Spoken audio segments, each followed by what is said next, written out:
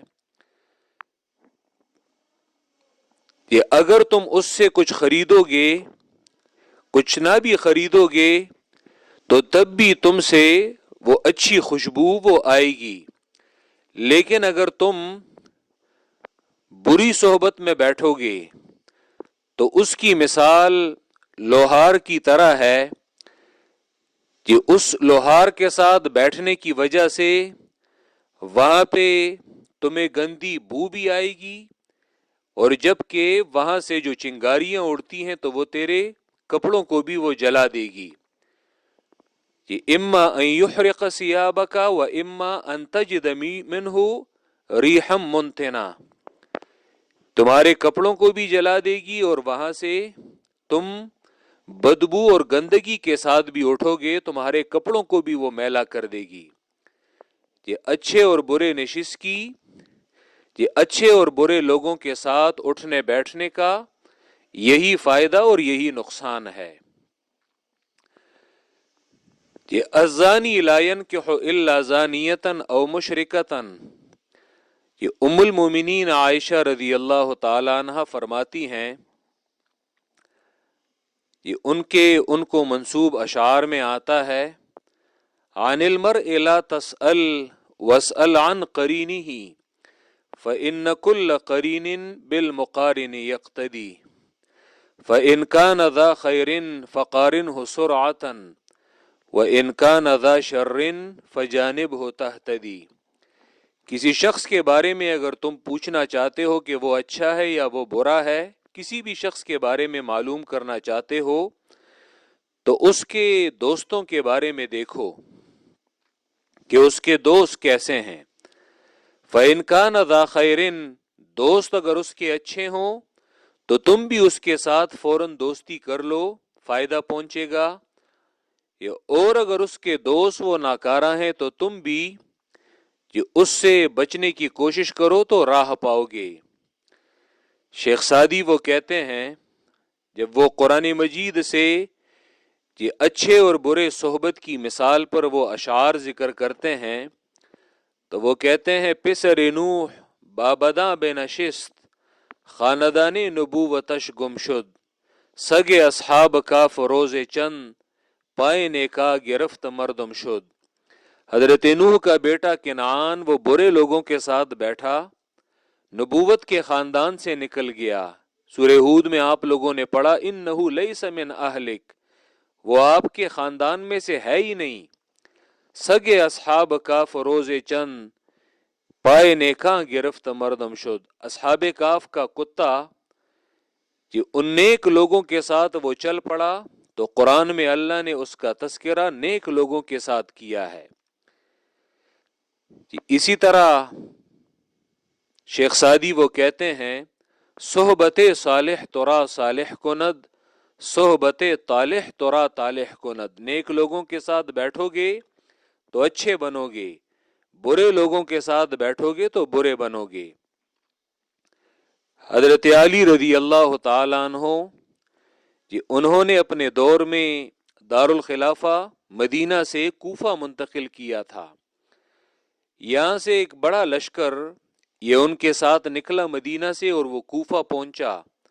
3 دن انہوں نے کوفہ میں گزارے۔ چوتھے دن انہوں نے یہ فرمان جاری کیا کہ لوگوں کو جمع کرے، سارے لوگوں کو، کوفہ والوں کو، تاکہ میں انہیں کچھ ہدایات وہ دے سکوں۔ تقریر میں انہوں نے کہا، یا اہل الکوفہ، یہ اے کوفہ والوں، یہ قد علمنا خیارکم من شرارکم، ہم نے تم لوگوں میں سے تم لوگوں کے اچھوں کو بھی پہچان لیا ہے اور تم لوگوں کے بروں کو بھی ہم نے پہچان لیا ہے۔ لوگ حیران ہوئے کہ آپ کو یہاں پہ آئے 3 دن ہی گزرے ہیں، کہ آپ نے ہمارے اچھے بروں کو کیسے پہچان لیا؟ تو حضرت علی نے کہا، جب ہم مدینہ سے روانہ ہوئے تھے تو ہمارے لشکر میں اچھے لوگ بھی تھے، ہمارے لشکر میں برے لوگ بھی تھے جنہیں ہم جانتے تھے پہلے سے۔ فانضم خیارنا مع خیارکم، ہمارے اچھے تمہارے اچھوں کے ساتھ مل گئے اور ہمارے برے وہ تمہارے بروں کے ساتھ مل گئے۔ یہ ایک عجیب فطرت ہے کہ یہ ہر کسی کو اپنی فطرت والا اور اپنی طبیعت والا، جس طرح مثلا آج کے دور میں ہم اس کے لیے انگلش میں کہ دو لوگوں کی کیمسٹری جو ہے وہ بڑی اچھی ملتی ہے، تو جیسی طبیعت والے لوگ ہوتے ہیں تو ان کی کیمسٹری اگر آپ دیکھیں ایک دوسرے سے وہ اس بو کو سونگھتے ہیں اور ایسے ان کے ساتھ مل جائیں گے کہ تم حیران رہ جاؤ گے۔ وجہ یہ کہ ان کی وہ طبیعت وہ آپس میں ملتی ہے۔ تو اگر تم کسی غیر شخص کو وہ نہیں جانتے، لیکن اگر تم ایسے شخص کو جانتے ہو کہ جس کی طبیعت سے، جس کی فطرت سے تم پہلے سے ہی واقف ہو، تو اگر وہ اس کے ساتھ اس کا تعلق ہو تو تم اس دوسرے شخص کی طبیعت اور اس کی فطرت کو بھی آسانی سے وہ معلوم کر سکتے ہو۔ تو یہاں پہ بھی قرآن کہتا ہے کہ بدکار ہمیشہ اپنے جیسے بدکاروں کے ساتھ ہی تعلق قائم رکھتا ہے، کیونکہ یہ بدکاری یہ ایمان والوں کے شایان شان نہیں اور یہ ان کے لائق نہیں۔ یہ الزانی لا ينکح الا زانیۃ او مشرکۃ، اس آیت میں دو معنی ہیں۔ ایک معنی وہ تو آسان ہے، یہ الزانی لا ينکح الا زانیۃ او مشرکۃ، اس آیت میں لفظ نکاح آیا ہے۔ نکاح یہاں پہ مفسرین نے بلکہ صحابہ کرام سے اور تابعین سے یہ دونوں معانی میں یہ منقول ہے۔ عبداللہ ابن عباس سے دونوں معانی میں منقول ہے، ہم وہ دونوں ذکر کرتے ہیں۔ نکاح کو اگر شرعی معنوں میں لے لیا جائے تو نکاح کا معنی یعنی عقد نکاح، جس طرح نکاح جو ہے وہ پڑھایا جاتا ہے، یہ تو وہ کہتے ہیں الزانی لا ينکح، بدکار مرد لا ينکح وہ نکاح نہیں کرتا الا زانیۃ مگر بدکار عورت کے ساتھ، او مشرکۃ یا مشرکہ عورت کے ساتھ۔ حالانکہ یہ مشرکہ عورت کے ساتھ سرے سے نکاح جائز ہی نہیں ہے، لیکن چونکہ بدکار مرد اسے اپنی خواہش ہی پوری کرنی ہوتی ہے، تو وہ اپنی خواہش یہ پوری کرنے کے لیے یہ ایسے لوگوں کا انتخاب کرتا ہے، یا تو وہ الا زانیتن بدکار عورت ہی ہوتی ہے، یا او مشرکتن یا ایسی عورت کہ جس کے عقیدے کا وہ کوئی لحاظ نہیں کرتا،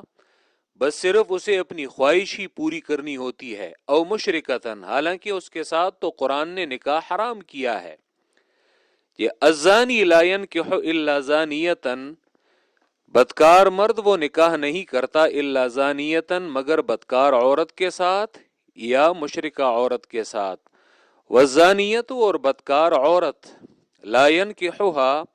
نکاح نہیں کرتا اس بدکار عورت کے ساتھ الا زان مگر بدکار مرد یا او مشرک یا شرک کرنے والا مرد۔ یہ وحرم ذلک علی المؤمنین، یہ تو ان کے نزدیک اس جملے کا مطلب یہ ہے وحرم ذلک اور حرام ہے یہ نکاح بدکار لوگوں کے ساتھ، وحرم ذلک ذالک میں ان بدکار لوگوں کے ساتھ یہ نکاح، وحرم ذلک اور حرام کیا گیا ہے یہ نکاح بدکار لوگوں کے ساتھ علی المؤمنین ایمان والوں پر۔ یہ ان کے نزدیک آیت کا معنی یہ ہے کہ جو شخص بدکاری میں مبتلا ہو، مرد ہو یا عورت ہو، معاشرے میں وہ اسی وجہ سے پہچانے جاتے ہوں کہ وہ بدکاری کے مرتکب ہیں، تو ان کے ساتھ نکاح حرام ہے، ان کے ساتھ نکاح حرام ہے جب تک کہ وہ لوگ وہ توبہ نہ کر لیں، جب تک کہ وہ لوگ توبہ نہ کر لیں یہ تب تک ان کے ساتھ نکاح یہ حرام ہے، یہ ان کے ساتھ نکاح یہ جائز نہیں ہے۔ یہ ان کے نزدیک یہ معنی ہے، اور اس معنی کو امام احمد ابن حنبل نے بھی لیا ہے، علامہ ابن تیمیہ نے، زجاج نے، ابن قیم نے، اور دیگر بہت سارے علماء نے،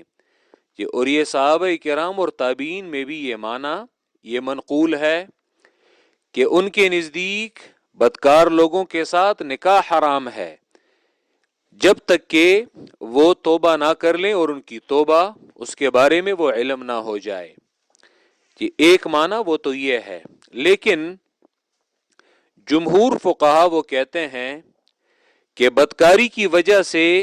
کسی کے ساتھ نکاح حرام نہیں ہوتا، کسی کے ساتھ نکاح یہ حرام نہیں ہوتا، بلکہ اگر کوئی شخص وہ کسی بدکار مرد کے ساتھ، کوئی عورت یا کوئی مرد کسی بدکار عورت کے ساتھ وہ نکاح کر لے، تو یہ نکاح اگر اس میں وہ نکاح کی جو شرائط ہیں، ایجاب قبول ہے، مہر کا تعین ہے، اور یہ تمام اسی طرح اعلاناً وہ ہو، تو یہ نکاح کی شرائط اس میں موجود ہیں، تو نکاح ان کے ساتھ یہ جائز ہو جاتا ہے. کیونکہ بدکاری، یہ اگر انسان اسے بدکاری سمجھے تو یہ گناہ کبیرہ ہے، لیکن اس کی وجہ سے انسان دائرہ اسلام سے وہ خارج نہیں ہوتا. تو دوسرا معنی جمہور فقہا کے نزدیک وہ یہ ہے، یہاں پہ نکاح لغوی معنوں میں ہے، یہ عقد نکاح کے معنوں میں نہیں، بلکہ نکاح لغوی معنوں میں بمانے جماع کے ہے،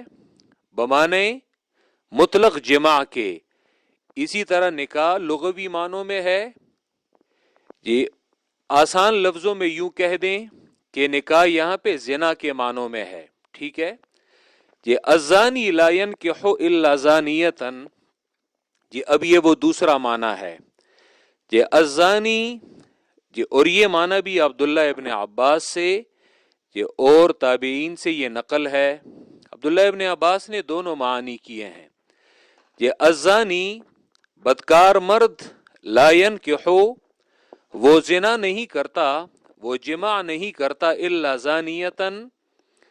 مگر بدکار عورت کے ساتھ، او مشرکتن یا مشرکہ عورت کے ساتھ.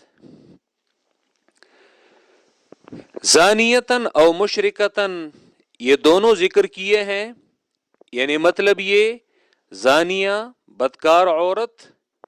کہ جو اس زنا کو گناہ سمجھتی ہے، بدکاری میں مبتلا ہے لیکن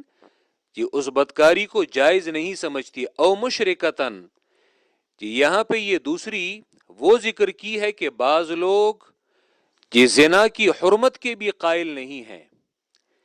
اسی لیے ابن کثیر نے دونوں کے درمیان یہ فرق کیا ہے کہ قرآن نے یہ دو الفاظ یہ ذکر کیے ہیں، تو وہ کہتے ہیں کہ الزانیۃ لا ينکحھا، الزانی لا ينکح الا زانیۃ، تو وہ کہتے ہیں اے عاصم بزناہ یا عاصیۃ بزناہا، کہ وہ زنا کی وجہ، زنا کرنے کی وجہ سے وہ گناہگار ہے. اسی طرح آگے آنے والا جو لفظ ہے الا زان، تو عاصن بزناہ،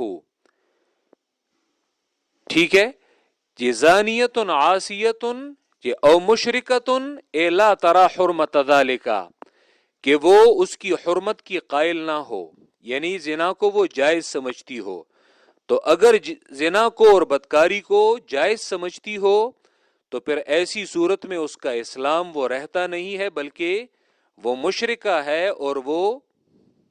یہ دائرہ اسلام سے وہ خارج ہے. اسی طرح والزانیۃ لا ينکحھا الا زان اے عاصن او مشرک اے لا يعتقد تحریمہ، اور مشرک اسے کہا گیا ہے کہ جو اس زنا کی حرمت کا قائل نہ ہو اور اس کا عقیدہ وہ نہ رکھتا ہو. اسی لیے آج اس دور میں بہت سارے ایسے نام نہاد مسلمانوں کو آپ دیکھیں گے کہ جو باقاعدہ طور پر زنا کو وہ حرام نہیں سمجھتے، بلکہ اس کے جواز کے وہ دلائل وہ دیتے ہیں. کہ نفسانی خواہشات ان پر اتنے غالب وہ آ چکے ہوتے ہیں کہ وہ سرے سے اسلام کے ان احکام کا وہ مذاق اڑاتے ہیں. یہ الزانی لا ینکح الا زانیۃ، بدکار مرد لا ینکح زنا نہیں کرتا الا زانیۃ مگر بدکار عورت کے ساتھ، یہ او مشرکۃ یا مشرکہ عورت کے ساتھ، والزانیۃ اور بدکار عورت زنا نہیں کرتا اس کے ساتھ الا زان مگر زناکار مرد، بدکار مرد، او مشرکن یا مشرک مرد. اور دونوں کو یہ قرآن نے ایک ساتھ ذکر کیا ہے، زنا اور شرک کو. یہ قرآن مجید کا طریقہ ہے یہ کہ جب بھی قرآن کسی چیز کی حرمت کی شدت کو ذکر کرتا ہے، اس کے حرام ہونے کی شدت کو ذکر کرتا ہے، تو اسے ایک ایسے لفظ کے ساتھ وہ ملا دیتا ہے کہ اس لفظ کی مذمت وہ یقینی ہو اور وہ سارے لوگ اسے جانتے ہوں. اب شرک، یہ سارے جانتے ہیں کہ شرک یہ ناقابل معافی جرم ہے، تو اسی لیے زنا کو شرک کے ساتھ ملایا ہے تاکہ ایک مسلمان کے ذہن میں زنا کی قباحت اور زنا کی جو شدت ہے تو وہ اس کے ذہن میں اسی طرح بیٹھے جس طرح ایک مسلمان کے ذہن میں شرک کی برائی اور مذمت ہے، تاکہ وہ اسے ہلکا نہ سمجھے کہ یہ زنا کوئی اتنا بڑا کام وہ نہیں ہوگا. اور یہ قرآن کے تاکید کا انداز ہے. یہ قرآن مجید میں اس طرح بہت ساری چیزیں ہیں کہ قرآن اسے ان کی فہرست میں وہ ذکر کر دیتا ہے تاکہ اس کی برائی وہ واضح ہو. اس طرح سورہ مائدہ آیت نمبر 90 میں آپ لوگوں نے شراب کے حوالے سے پڑھا تھا، شراب اور جوئے کے حوالے سے انما الخمر والمیسر والانصاب، وہاں پہ خمر اور میسر، شراب اور جوئے کو انصاب بت پرستی کے ساتھ وہ ذکر کیا تھا. وجہ یہ تاکہ شراب اور جوئے کی جو مذمت ہے اور برائی ہے تو وہ مزید واضح ہو. تو یہاں پہ زنا اور شرک، یہ الزانی لا ینکح الا زانیۃ، بدکار مرد وہ زنا نہیں کرتا مگر ایک بدکار عورت کے ساتھ، او مشرکۃ یا مشرکہ عورت کے ساتھ. والزانیۃ، حالانکہ اس دوسرے معنی پر پھر سرے سے اعتراض ہی وارد نہیں ہوتا، کیونکہ